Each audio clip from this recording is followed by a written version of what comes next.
Kamoro moro maintie jana mar LTN no tina maber arwake makende ma indie cheno mar kuku mar wach mabendi kelo ni kinde ka kinde kod anje Folomba ka otino makawuono wach madwogwe en ni rango buche gweko mane bende koro podho e nyim doho mar ICC wadwa rango gi matut wadwa rango ni to ne gipodho to gipodho nango to sani rewan kaka jo Kenya wan kod paro mane kain kod ote namba ni malo kanyo recha kod kuku mar wach kaito ote mari Facebook Lolwe TV Twitter @odinga lo achiel kachiel abro miyo wendo thuolo omosu enyisu county ne kaito dhine kod twaka rwaki studio.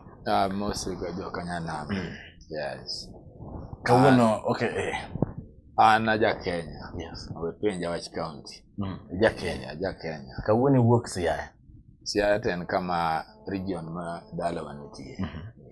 Ja Kenya. Yes. Kawuono wuonya gero lokre en ja Kenya. Kawuono ku wajone Siaya ko en region. Wuonya gero arwaki aneno ka sani ron mondo wang'ito ni buche mane ni nitiere do mar ICC juma mokalo chande no winjo ka koro ne owachni girumo no wachni giko margi koro buche gi eki orumo kiwacho ni onge neno moromo mondo mi buche gi eki odhi nyime in kaka wuonya gero ng'ama ne gilony inyalo wacho nang'o e wachni ing'eni okuno mane gima ne ICC owacho gima notimore ni case nitie migapo ni mopogore opogore nitie gimiluongo pre-trial. Yes. Nitie gimiluongo the main trial. Ikuongo itimo pre-trial mondo ne ka the case can be successful. Yes. Koro ka joko evaluate the pre-trial stage bonwang'o ni evidence ok meet threshold manyalo sustain the case to ginyalo stop the case. Mano en kaka seche moko in Kenya here inyalo ganwang'o ni police omako ng'ato iwe ng'ato under section 87A geche ni mano kong'iso ni ok nyalo maki kendo kod evidence. So jo Kenya konego bed mamor kata jogo mane wa victim mane omaki ok onego bed mamor ni giloyo en ni stage mokwongo ma giwokie to giwokie because the court ok satisfied ni they can sustain credible evidence if the case or for the main trial. So kongiso ni jogi pod ok nyadok. To bende nyaking'e na ICC en gi foundations magi. Case ni no be when deputy president was not deputy president. Sani en deputy president of the Republic of Kenya. To en bende nitie gik ma iwacho ni in the collection of evidence, nitie problem. Nikech in the investigation arm, nitie gimiluongo ni hearsay, which gives you a way on how to reach on the real evidence. Then nitie gimiluongo ni primary evidence. Then nitie secondary evidence. Secondary evidence makoro involve gimiluongo ni expert analysis. To primary evidence gin collection ma gik monwang' kanyo. So, samane jogi obiro, the main source was human rights organization, which if you look at, and I'm sorry for Bensouda, Nkeche, no wacho ni gini was pre-planned. It means the source of information looked at what had happened before. So, giketo as a basis, mano lay the foundation of the activities that happened in 2007. So, if you look that one as an expert, you'll find that the case lost its meaning as at that level. Nikeche none gwadili gimomiyo nene ji or for that election violence. Ngeche nenti election dispute. Nkeche mane are not satisfied. Ne Kibaki no yombo ye madiera. To bende, nyakwa yere kodu ni one thing manotimore mafani. Any the president manene Mwai Kibaki Raila Amolo Odinga joma nene lweny ni okuomgi jogi wajas ma iwacho ni ne gin joma inyalo wach kana ni gin joma ne omitigate mana gima ne dhi nyime. So kane no so wege jariyo ka the main two principles. It means ni the case no chako bedo weekend at that level. Nikech ok inyalo wacho ni the principle we koro idil gi ng'ama iluongo ni the subject. Kati kuo kae iwacho ni ng'ano mong'iyo gimokwalo gi jakuo. The two are being charged differently. Ng'ama ong'iyo gimokwal cha en emo eri ng'ama okwalo. Koro ene mitwega moloye ng'at ma ouso gimokwal. mouso gimokwal. Koro janyiewe cha en ga heavily punished. Nikech ong'en kotieke to kobi mi ng'ani source. Man is what the law says. So if you look at the concept, ok wanyalo wacho na ICC ok fail. ICC is still a very credible court, and warango gigi on the achievements mag gik moko manaro. Warango gini on the bigger picture. The bigger picture en ya Kenya people have now known ng'ama nyalo deal gi dhano wadgi mopogore ok nyal betie. And okine ka chon nene pinje ma the first world countries ne sponsor ga lweny. Ne ginyalo sponsor a militia group mondo gol jok moko gi woko. But they came to realize this was not shaping up Africa. And Somalia karakani golo side bare. Ineno kanya kasani Somalia poko bedo peaceful until today. That's why they came up with an issue mar ICC. Mondo ngano ma obedo go human rights abuse no penye can be subjected to some proceedings. And ICC in itself is not different from criminal proceedings. In criminal proceedings, the burden of proof lies with the prosecution. So the prosecution, when the Mondogia sustain a good case, there has to be a very good investigation line. What happened? Any Jomanone Gomi ICC the correct and credible evidence again security agencies, which did not cooperate. And in one kaka seche moka ICC nedwa analyze gik moko kaka because there were allegations from the Human Rights Commission, there was some money which was given. So when they wanted to analyze, our bank accounts like these men culprits, they were not given. Telephone contacts, they were not given. So there is no way out they would have sustained a good case. So Kenya, Guinea, when ICC mo fail. To me, Kenya mo fail. In the bigger picture of the world, Kenya mo fail. Maybe are still not ready for democracy. Rokamana nyawunyagera winji maler ka koro itemo kelo wach nyere gi kuku margi duto na iwinjo ka oganda wacho ni duwe mar ICC ne koro butego kopodho ni koro gionge kod geno kuom jagoni. Rokamano kuom chako ji oganda wani doho mar ICC en doho makare. Wacho ni gima nokelo ng'ikruok en ni wan kaka piny mar Kenya ne ok wa facilitate, ne ok wagolo gik madwarore mondo mi giti tijgi e yo makare. To bende ok onyiso ni pod jogi ok nyal bedo charge. If ICC gets credible evidence, they will still go back to court and jogi podi nyalo many. Rokamana nyakuom keto ler no richake wacho ni maindi ok onyiso ni koro bura ni yo lor chuth ma ok nyal chak yawe kendo. Wacho ni nitiere thuolo mar yawe koyud neno manyien. Wenyager koro gima dwaro mondo anyisi apenji ni to koro jok ma iluongo ni victims gi eki nyiso ni to gin to koro sani kaka koro bura ni wacho ni sani koro wacho ni ok orumo nitie inyalo chak yawe samoro to sani ma koro kama wikeni koro victims gi eki gin to koro wang'i gi nade to gin to giparo nade. Ing'e ni mondo watch ICC oleng. The leadership of the country ema koro nyaka move with speed. Bogi unify the country. Gibed jo ma nyalo kwayo muono ni ji nyaka winjre. Ging'is ji need mar jo Kenya bedo jo Kenya. Kendo nyaka gibed jo masore. Not that they did it, but this is now the leadership of the country apologizing for its own citizens. Nikech nitie jo manotho mak nuduogi. Nitie jo manohinyre ma hinyruok margi omiyo gihore manyaka sani. So leadership ma Kenya, I'm now not talking about Jubilee. It's about the leaders mag the political parties. They have to unite. In fact, Kajo Gyadwano lost Kenya. This is the time President Uhuru, Raila Amolo Odinga bedo piny with their lieutenants. To discuss the future of this country. Again, okay, what can we do in our own minimal position to the victims that could still be alive today?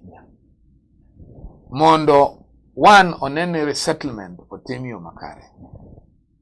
Two, on any karakak gibedo sustained or maybe something that can make them live for a better tomorrow. So many things. They cannot be given back everything that they lost.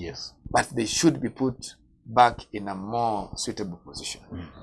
Otherwise, they will still cry in their hearts and kata jok manyielo no owegi they may know indeed jong'eyo ni ji to notho mano gima konya duono kendo no wang' ji nyaka kanisa ma en gima diera ma ji duto neno omiyo jo Kenya nyaka ng'ene nitie mbala mok nyal rumi chuny dhano to magi gin jok makoro Kusungu wacho ni gin the weakest people ng'eni ng'ama weak ng'ama nyalo gore ne Nyasaye ka jogi dwa ni Kenya olosne mondo Kenya obed Kenya manyien to nyaka rangi ma jogi mondo Nyasaye bende otumiyono mondo jo reconcile to ng'ato nyal na reconcile kipute back in a position always ineno kata kipo ne ndigore gi nyawadu to samodhi golo case kata mar assault i court to jawacho ni nyatiyo pesa makama kachiedho chula you may not pay the blood manyodhe cha but at least service manyo yudo cha tinyalo chula back this is equally to what the government needs to do, and they need also to talk to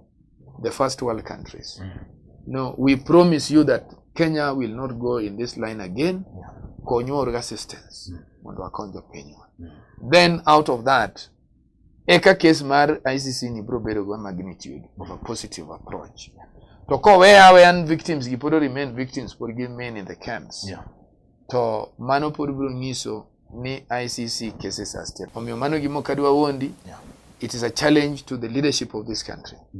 And in fact, I would expect Wachma victims should be the election platform mar political parties in this country. Because this is what now touches what is called the national value. We want to know who is a leader at heart with this country. It's not about tribe and about values of this country. Can you really help to sustain the unfortunate people? And we have had them during Moi's time. Leaders have talked carelessly. And the only thing is now for us to tap this. Mondo waduog back, Mondo wangeni Kenya is bigger than all of us. Kenya is bigger than all of us. Nyaka wakon jogo mara unfortunate. Jogo ma fortunate bende nyaka ranka gidago jowadgi. Then wabro bedo ga cohesion moro ma Kenya will build itself from the scratches. And that is the only challenge Manyasai bendo rito kodwa. How do we want to deal with this problem? Because this problem is with us. So I would expect that at any time the president or Raila Amolo Odinga flies out of the country, let them go and negotiate with the people that they see. And one day we would want to hear that kata country moro wacho ne dwa gero njoka ubi. You see, country moro wacho ne now we can bring food stability. Country moro wacho ne we can bring money to sustain these people. Country moro wacho ne now jomanyalo yebudo kama ne ginti. Oyeni kamando gido. This is when now government policy will be there. To kapo dene na gima pod ni jidwa neno nikech Kenya ka ingin oher tugo go jopiny. Yes, oher tugo go jopiny, because even if you look at the celebration really, you don't celebrate because away, even the end really give it to nothing. You may be a victim, yes, kaka deputy president and a victim of circumstance. And it ended up no donjokai. You see, now we don't want to look at no do blame man. Because he was part of the leadership. Gimanyako winjire ni ngata manene kaka to bed no Uhuru, kata bed na Ruto. O blame kata na Uhuru kone go blame kata Kibaki nene Kibaki wa yabo donjokai. His excesses emomi anodonjo. Ruto be kik blame Jakom Raila Amolo Odinga. Ben Raila Amolo Odinga mane omiyo no donjo kanye. It's about his excesses. Gini was now nothing maneji were trying to agitate. But you no agitate more and aggressive. Emomiyo gini no don kodi. Emomiyo neno kata se moki goja ku. Kikibe nini makori idwa goja ku enya magwecho ni neno. Ine minyalo dongo keso kopo na ngano. Ibende DM na kajo mako DM kore kae. Erokona nyago nyagera wingi ka wachnere wacha maler kende tema yugo no weche gwe koma gibiro kanyakla reconciliation wacho ni jo kware ngono jo bedi adier nikech wacho ni jogi kimongere ka victims gin bendo ne ngene ni oyo kata buro rumo to wan to karwa obet kure agoni erokona ndumo kalo kai wacho ni Nyasaye kuro ne gotelne piny mar Kenya mondo riwruok obedi maber. Wuod nyager penjo madwa penjo mapiyo en ni no neno ka buche gi kino biro gi weche mabende joneno kata witnesses. Neno ka nitira witnesses mabende no nego bedi e bura nieri mar ICC ng'eny kuom gin waneno ka kuma gintie maber okong'e iwacho ni nochoch ratiro margi moko nolal. Koro gima dwani lerno ni to wach mar Witness Protection Act en to owacho nang'o kata ka dimbe ni wanyalo bet gi bura aina to jogi gin joma monego bed ni rito witness gi. Ing'eni mane momiyo anyisi no blame ICC for no reason. The moment manene Kenya or decide to the ICC, they had already known the position of the witnesses. But look at what Kenya is. Kenya garana ng'at madhigo witness mare court kai. Eminu anka police ma Kenya kai chiemo kuom ng'ama dhi donjo na be ng'ama donjo. Iwinja. Kuri no anka our primary gains in terms of investigative analysis or the judicial system has ever been bad. And this is what we have gone again to expose at the international level. In Kenya, inyalo bedo ni timo gimoro but you will still get scot-free because katangat me paro no ogolo gino kuom can still be inyalo nyebo we makogolo evidence.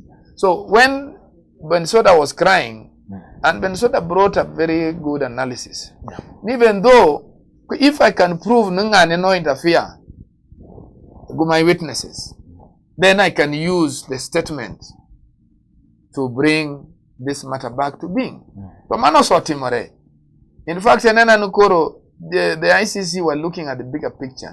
This is a matter that was touching human rights, human life, and they wanted very credible evidence. But in an act, and always, a P3 can still be brought with the IO and be submitted in a court of law. An evidence. But you see, the court in this angle wanted to see the primary. What did they really see? The witness protection to make but it also goes on what really happened at the time, at the inception of this position. Kenya never cooperated with ICC. They were not cooperating. In fact, the way ICC was a situation to Giremano decide what the ICC. Yeah, we can't allow to be judged here. But if you look at a position Manga Tokara Ilamolo Dinga, he wanted this matter to be dealt with internally. But Ruto did not decide where were the Kuchand. So maybe Samanage decided and Team Command. They had already known what was happening at the background. So the interference of the witnesses is the Kenyan culture.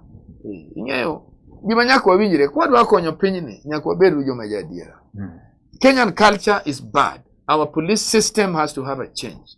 Karana case case is never sustained in a court of law. Just because Kenya kai kinwango jo makata nejala. Ngengi gina ina jo cases are being fabricated. So jok real culprits always they scot free because they have the money and they can buy their freedom. And that is what now we have proved in ICC. Because really, tell me, what kind of a witness do we need? If it was in the international world and CNN was bringing it very nicely. Ni inenoka nyathimoro mama wachananto erokoro watho. You see, to nyathini to dio dong. Bo wito nyathi woko. To ngato duoko nyathi woko I kanisa mondo wa. It's just like that Solomon case. When mama morono nindo kuom nyathini. To mama mano nindo kuom nyathini ni Solomon kane jogi odhi ka complain nyathi mangima. To wacho kara wang'ad nyathini diere. To min nyathino ong'eyo ni nyathini ni chieng'no kata ka mama chodhi bopidho nyathini chieng'no ng'weno duogo no ng'ene ne meni. Koro wacho ni kara kan ng'ade to miyo odhi opidh. But ng'at mane ne onego nyathine to mama no onego nyathine to wacho ni ng'ade diere. So Solomon in his own wisdom realized na dier min nyathi kare ng'ani. To mae gima ne mama chotimo sama ne lwenyo biro matek sama nong'en kori wang'o gi kanisa. To wito nyathi woko. Ni nyathini kata koro podho marach a good Samaritan nyalo kae bo pidhe. Nyathini chieng'no dong kara. But the baby was taken in. I don't know where again you would want to tell me that was not credible evidence. The whole thing was just a mess within us internally. We were the ones who never wanted justice to take place, and so we should not cry. Culture, man. If we really want to shape up this country, but let us now reconcile our hearts. We don't need a country where we can provoke situations that we cannot bring under control. Our politicians, ogine kata sani kiranga kata ka josiasa wawuoyo. Josiasa wawuoyo kama chal ni Kenya started being there today. Diere mane moi nitie, none of them was speaking. Kata jok matinda nena ka wuoyo ka walo. Mama kineno kata ka seche moko nyalo chomore gra island whatever. In their own angle, kata 1 minute one, we started participating in politics when we were still very young people. And we call ourselves stronger because we braved the occasion and never faced when we threw Operation Moi out. Jomineno mawuoyo ang'eny, they are nobody. They are talking out of a freedom that other people have achieved. Mane ominyane no kangato walo duoko rekta graila yanyere graila moko yanyere guru. They are just because Kenya has now come to a certain level of reasoning. Yes. So a culture Manyakwa developed is now to know, out of that long struggle, what values have we attained? And then we work on the values. Then we can have a very good country, a country that people will be happy with. Ango mini nyalo paron kawagore ka every country around the world is not happy. It's because there is a lot of natural resource in this country. We have things that can make this economy. One joke makataka go reka boloro na piki ande kana rivers oyane. It means Egypt will die. And this one goes up to Israel. So we are at the center of many things. Let us now look the socio-political economy. Why we urango give moko cheap because if we look at this, that's why you still find we are looking at the level of presidency. Let us look Kenya as Kenya. Yes. Ero kama na nyagera winje ka igolo wach ni rima late miwuoro wach miwinoro en wach malate moloyo wach mabende yawacho kalure kod weche go mag joneno mabende ipimo nwa nyaka gi weche mag muma kaka waneno gik manotimore higa mar 2007 gin gigo ko malate madieri oganda ok didwar ni mondo gichak gipar. Wuon nyagera kwatieko ka wuoni keto twagni obedo malate miwuoro gimoro ni mondo watiego deni to iparo ni koro wach mar Migosi William Ruto koro weniri ineno ka en to koro wanyalo wacho ni en onyiso ang'o ne riwruok mar Jubilee kwatieko. Ing'eyo ano ka Jubilee. Ana jakod. Yes. But mak mana niya nyaka wayiere ni whatever the circumstances, Kenya en Kenya. Kenya poko bedo joma nacha gimiluongo values mag piny. Kenya pod gin joma rango. You are big as your tribe. Whether Ruto nyotwe or not, Jolango pod nyalo gocha no Jubilee. So now they have even emerged stronger. The only thing is now, Uhuru should be careful about is that Ruto should now, Ruto contain his horses. Boko Dwara no be the president 2017. That is the only thing that can divide them. But either way, they have emerged stronger. The only thing Mwanyakwa wache ka jokod, nigini togo wakion komatin. Nikeche, in our general analysis, we had a lot of assumptions that, if these things does not happen this way, then we can have a very easy way on penetration in the Rift Valley, Greater Rift Valley. But you see, that one in itself is not what we should rely on. One presidential candidate who has natural values, who has values that can shape up this country. He has gone through a lot and he has forgiven many others. And therefore, the issue manka is about governance. And Gigi Magjubli Tokobada, indeed they are very strong right now. And it depends on to do the president. That is the only thing that can divide them. If they don't, they will be very strong. And we are fighting with a party that is in the ruling party. Everybody is loyal to them, be it security agency and what have you. The only people Manyakwa are trying and were convinced, and your Kenya, if you give us this mantle, we'll make Kenya better than these people. And we can only say nigi moko kaka natural kaka values mwaso attain kaka free education, the county management, money a level mar ODM area, obe nigi corruption free.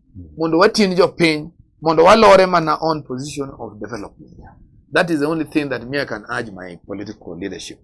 to think about. Erokamano ahinya. Unyagera gone erokamano ndu mokalo tino kawuono no aluongi mondo twagi achiel kachiel e wach nero mar bucha bende ne dhi nyime nyimdo mar ICC manyaka sanieri koro ne oka to koro nenore ni ochopo e giko margi. Gone erokamano kuom chiwo ler ne ogandawa kendo kone mondo ogandawa en saa mosechopo mondo oganda okware ng'uono oganda odag kaka joka ng'ato. Wang'eyo ni awuok Kikuyu awuok Luo awuok kure wang'e ni wan jo Kenya. Wacho ni Kenya duong' molowa duto. Yeah, mano tadia. Erokamano. Agone erokamano duong' gone oriti ne joka nyanam maneno luti. Yes, an gima nyalo wacho joka nyanam.